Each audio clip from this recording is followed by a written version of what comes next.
This is the Value Investor Podcast with Tracey Reineck. All things value, all the time. Welcome back, value investors. So I recently saw a tweet about how value investors were making 20% a year in the early 2000s. And that was a little striking to me because most of us think of the early 2000s as the dot-com bust and basically stocks going nowhere for about a decade. And a lot of people actually call that decade the lost decade. So I saw a stat that said on March 31st, 2000, growth stocks had outperformed the prior year, 5 years, 10 years, and 15 years. So basically for almost the entire secular bull market of 1981 to 2000, growth stocks outperformed value. And then especially at the end of that bull in 1995 to 2000, when the dot-coms and internet and tech stocks started raging. Remember, we all wanted to buy Yahoo and Dell and Microsoft. Those stocks really propelled the growth story, and value just fell off the face of the earth at the end of the 1990s. That's when Warren Buffett was being mocked because he didn't own Microsoft, Cisco, or Dell. And they all said he was old, his time had passed, all of that was happening. And then we got the dot-com bust. So again, most of us remember 2000 to 2013, that's actually the secular bear. It did not end in 2009 because even though that's when the huge sell-off from the Great Recession ended and started to see the rebound there, but it wasn't until 2013 that stocks, the S&P 500 again hit its all-time high that it hit there in 2007. So it had to take that out before we started the actual next cycle, the secular bull. So we had 13 years of just kind of waiting and holding and trying to get another breakout. But like I said, many forget that until at least 2008, it was a good decade for value stocks. And that's where that person was tweeting out about how people were making 20% a year. So while all the growth stock investors and those in tech, myself included, because I had bought some Microsoft in 2000, that, we were all crying in our coffee for part of that decade, but the value stock investors were not. So what did work in that decade? The banks, again, before the Great Recession, it was a good time to be a bank investor. Energy, because crude was surging and then hit all-time highs in 2008. But gold and the miners like copper and silver all soared in that decade as well. Gold actually was so popular that they launched the gold ETF in the middle of that decade. So you could not buy the GLD or the GDX or these gold ETFs or the SLV for silver until the middle part of that decade. And then if you did, you doubled or tripled your money within the next 5 to 7 years or so. So we kind of look down on gold right here as, it's not going anywhere. It's not doing anything, even though it's trading right around that 2000 level now. But when the ETF launched, I think it was around 600 or so for the GLD. And so you did see some big gains in it during that time period. So it's easy to think now about what's going on out there and to really get focused on those tech stocks. So I'm recording this on April 20th, which is the day after Netflix reported its earnings and actually had subscriber losses globally for the first time in over 10 years. And so the stock is down big. People are freaking out. We had the sell-off already here in 2022 in the Meta platforms. That one had a big sell-off. Not so much in some of the other FANG names, but they haven't reported yet. So we're waiting to see. But some of this is reminding me a bit of this time period. So in the early 2000s. Like I said, I bought Microsoft shares in 2000, along with ExxonMobil, actually. But I saw it as an opportunity on any of the pullbacks and that weakness we had in 2000. I added more shares in 2001 and even 2002 as the shares declined, because I was in this thing called Share Builder, which doesn't exist anymore and is now owned by E-Trade, or now Morgan Stanley owns it through E-Trade.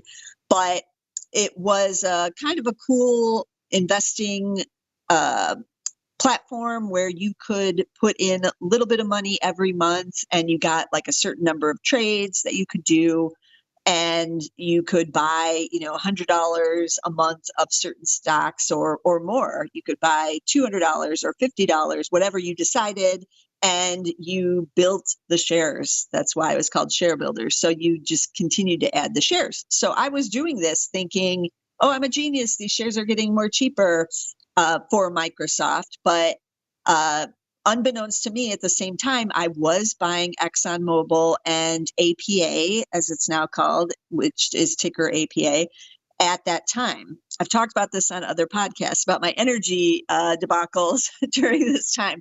But I did get kind of lucky in deciding to buy into the energy sector, because it was one of the ones that worked in that decade, at least up through 2008.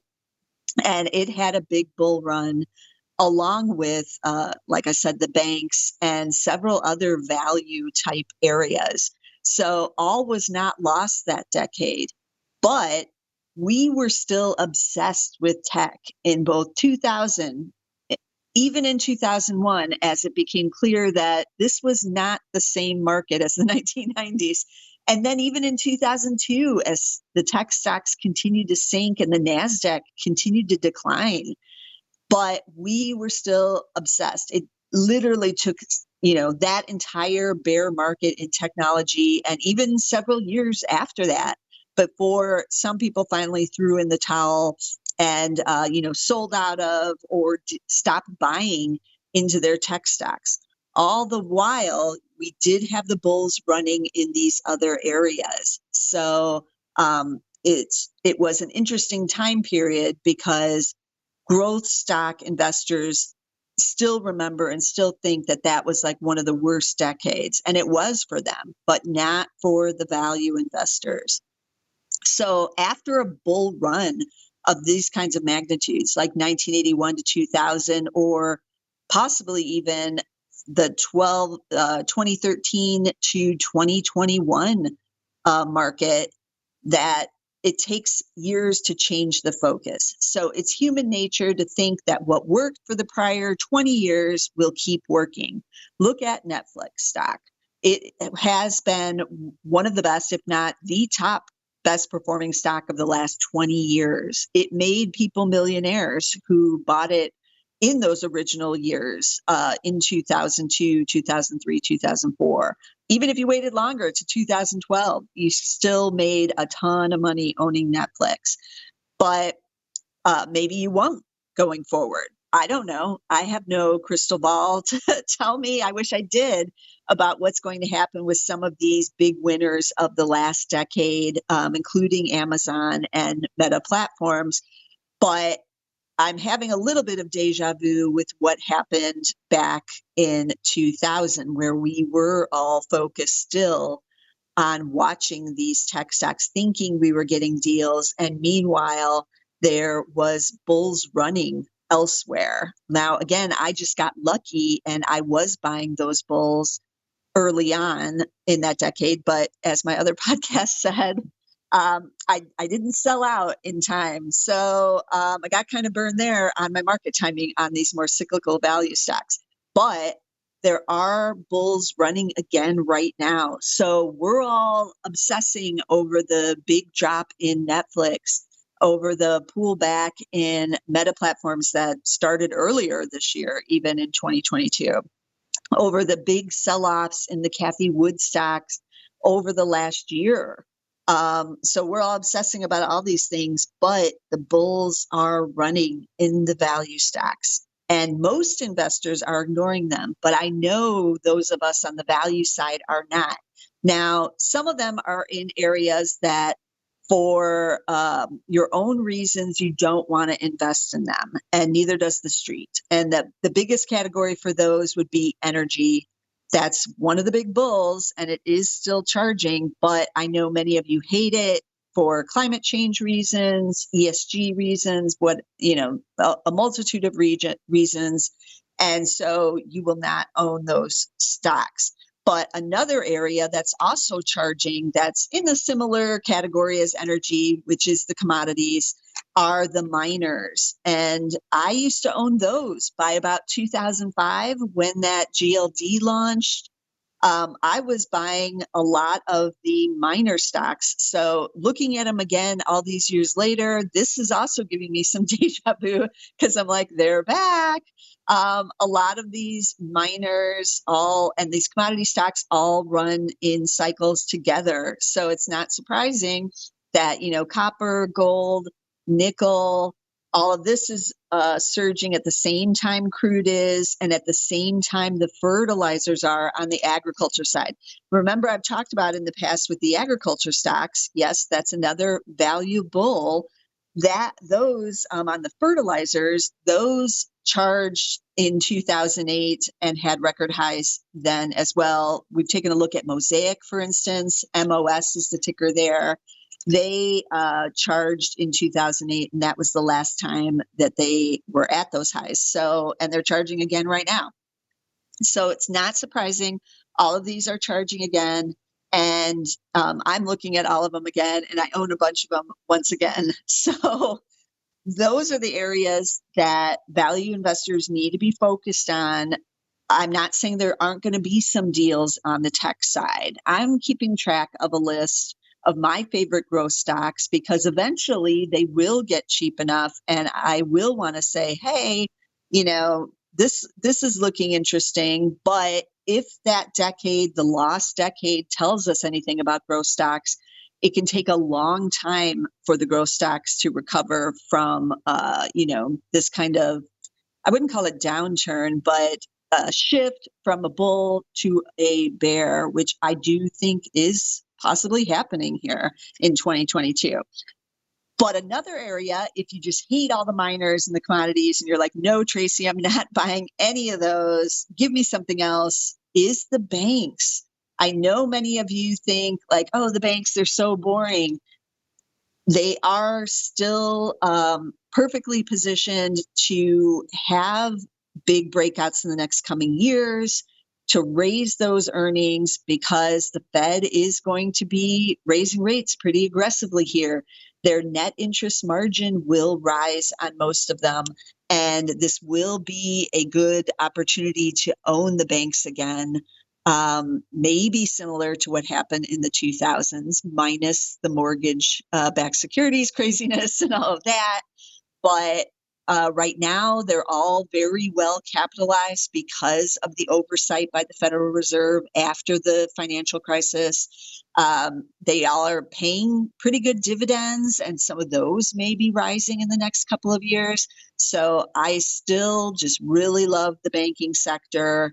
And it's kind of down on its luck here in 2022. I keep, getting, disgusted by what's happening with some of these stocks because they shouldn't be declining here, but some of them are. And you know what that means? That means it's a buying opportunity for those of us as value investors. So some of the banks I even own here in my Zacks portfolios, some of the insiders have been buying at the banks. Some of those have been down a little over 10% off of, earlier highs. And so that's the correction. That is a buying opportunity. And some of them are weak, even on decent earnings reports, also telling you that they are out of favor. So we love out of favor areas. And yes, the banks are still among them. And yes, as I just mentioned, I know you are like, this is boring. The banks are nothing, but they're only boring right now while no one's paying any attention, right? Because energy used to be boring and agriculture used to be boring too, but not so boring anymore as those bulls are definitely let loose and charging and no sign of slowing down. So on these little mini pullbacks, It's a good time to either add to positions or start new ones. So on the banks, you don't have to be a genius, right? There's thousands of banks out there. Everybody likes to think, oh, there's only like 5 or 6. No, that's just because we keep hearing about, JP Morgan and Bank of America. Those are the biggest banks with a little bit different type of business than the smaller regionals or even the local community banks, which is just literally lending to that small, business down the street. So these all have kind of different business models. Make sure you know what you're buying when you're buying one of the banks. So don't be a genius, as John Blank always says. We know what the most prominent and well-regarded banks are on the big side. So there is, of course, JP Morgan Chase, JPM. It's down nearly 20% here in 2022. So it's on sale. Bank of America, also been weak. BAC is the ticker there. KeyCorp is one of my favorite of the regional banks, ticker KEY. PNC Financial, everybody loves it. Warren Buffett used to own it until he decided to sell all of his banks. That could be bad timing. He could have made a mistake there a couple of years ago. Even though I was raging for years, he was overweighted in the banks, which he was. But then he sold, and now the things are turning around for the banks. But PNC is the ticker, PNC Financial. Comerica, another one I like. It's in Texas. That's a big growth market. Also in Michigan, a couple other states. But Comerica, CMA, I've talked about them in the past. And then I do want to mention on energy, even if you hate it, but if you hate it, but you're willing to buy into it, you don't have to be a genius with energy either. Buffett has bought Occidental Petroleum in the last couple of months. He bought $4 billion worth and now has like a double-digit position. So why not Occidental? If you don't know what to buy, it's not a bad thing to follow in Berkshire Hathaway, right? OXY is the ticker there. It's trading at just 7 times. Also, the dividend yield looks real small on that one. But remember, for all the energies, the free cash flow is going to be at record levels this first quarter. They haven't reported earnings yet as of April 20th, 2022. They're not reporting until May. So I expect to see special dividends with a lot of these producers. So it's not showing up on Yahoo Finance. So keep that in mind. I know I keep repeating that, but people get freaked out. They go and they check the dividend yield and they're like, it's only paying 1%. What is Tracey talking about? But it's not only paying 1%. So keep that in mind. Also, I believe Berkshire still owns Chevron. They've been buying into that position the last year and a half or so. So ticker CVX. They're not being a genius. You don't have to be either. Also, in that replay from 2000s, I was mentioning the miners, and I've been taking a look at that group again and adding some positions there. So a couple that I liked that I did used to own back in that decade, and they're still around because they're still the big guys. So the first one is BHP Group. It used to be called BHP Billiton. It's out of Australia or London. They might have spun off someone. I don't know what they're doing these days, but it's still ticker BHP. And they pay this nice dividend yield. Zacks is saying it's 7.7%. So that's not too shabby. They have, I believe, sold off some of their commodities plays. They might have spun off or sold off the energy, like the oil, nat gas side, and now they're just purely a miner of the metals. So they were, more diverse when I owned them 15, 16 years ago or more. And now maybe a little less so. They have a PE of just 9.2, so they are still cheap, even though those shares are trading at, their new or just about new 2022 highs. The other one I like that I did used to own back in the day as well, Freeport McMoran. I never know how to pronounce it. Is it McMoran? Is it McMoran? It's still Freeport, still doing the same thing, still the largest copper miner or one of them, and they have the gold component. So they have a smaller gold mining business, but it's still there. So if gold starts to move even higher than what it's at, that's just free cash for them. They're paying a dividend right now of just 0.6%, but that's on the rise. as the commodity price rises, they too will be adjusting that dividend. This is exactly what happened in the mid 2000s, by the way. They're trading at 13 times, but that's still pretty cheap with a PEG of just 0.4 as those earnings estimates are on the rise. So, but again, I know some of you hate the miners, at least on this side, like the metals miners. There's reasons people don't want to be in it. I get it. You might want to stick with the agriculture, but that is on the mining side too. If it's the potash, but Mosaic is one of the winners there. The thing with the agriculture side with the fertilizers is there's very few, less than a handful of publicly traded fertilizer stocks. So if everybody wants to be in them, it's really going to be pushing up those stocks, right? If we all want positions. So Mosaic, one of the big ones with potash. You also have Nutrien, which I own, and I own it in the value investor portfolio. NTR is the ticker there. They have both the nitrogen side and the potash side. They're in Canada. And then you have CF Industries that's on the nitrogen side, and that's CF. And then you have Intrepid Potash, IPI. They're smaller and they have a little bit different business model. They also have oil services. I've talked about them in the past. This one has been soaring too, because again, there's only really these four that you can buy that get you pure fertilizer plays on the ag side. So they're all still cheap because the earnings are rising. I have no idea what's going to happen this quarter. We're at record high prices on both nitrogen and the potash side. But has there been some demand destruction from the farmers? We don't know yet, but these earnings reports are going to be definitely ones to watch this quarter. So I just gave you a bunch of things that I'm expecting to work for the rest here of 2022. All of them are cheap on a PE basis because those earnings are on the rise. And even with the banks, the first quarter didn't reflect any of the rate increases yet, but the Fed is getting more aggressive and the banks are still the place I want to be. We're not in a recession and people are still borrowing.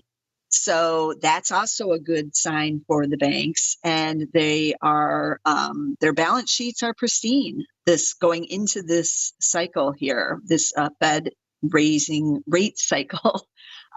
So I like the outlook for the banks. They have been in a bear market like some of these others for the last 13 or 14 years, but I believe they're coming out of it, and this is going to be one area to watch, even though you may think it's boring. But those of us as value investors, we're used to things being boring, right? So I urge many of you to stop obsessing about the technology or the growth stocks. I know it's hard to do. I own some of them. I own some things, right? We all own them, but the focus really is on these other areas, really is on value, much like the early 2000s when the value investors were doing double-digit returns, even while the growth stocks and the NASDAQ continued to decline. So there are still winners out there, even in a growth stock sell-off. And us value investors, this is our time. And so it's time to get out there and get into some of these areas that are cheap, but have the good earnings outlook. So let me recap some of the tickers I mentioned again, because there were a bunch of them this time. So JP Morgan Chase is JPM, Bank of America, BAC, KeyCorp, KEY, PNC Financial, PNC, Comerica, CMA, Occidental Petroleum, OXY, Chevron, CVX is Chevron.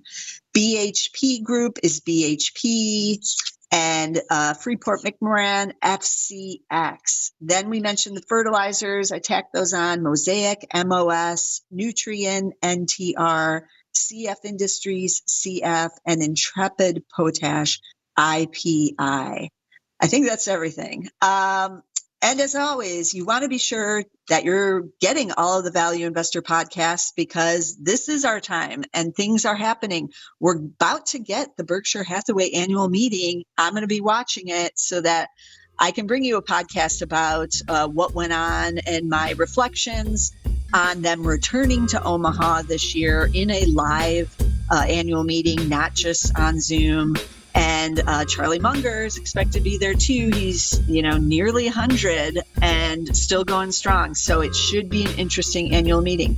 And there's just a lot of other things going on the value side. So make sure you get us somewhere. You can get us on Apple Podcasts and Spotify, also Amazon Music. You can find us on Google as well, but get us somewhere. And I'll see you again next week with some more value stocks. This material is being provided for informational purposes only, and nothing herein constitutes investment, legal, accounting, or tax advice, or a recommendation to buy, sell, or hold a security. Do not act or rely upon the information and advice given in this podcast without seeking the services of competent and professional legal, tax, or accounting counsel. Publication and distribution of this podcast is not intended to create, and the information contained herein does not constitute an attorney-client relationship. No recommendation or advice is being given as to whether any investment or strategy is suitable for a particular investor. It should not be assumed that any investments in securities, companies, sectors, or markets identified and described were or will be profitable. All information is current as of the date herein and is subject to change without notice. Any views or opinions expressed may not reflect those of Zacks Investment Research as a whole.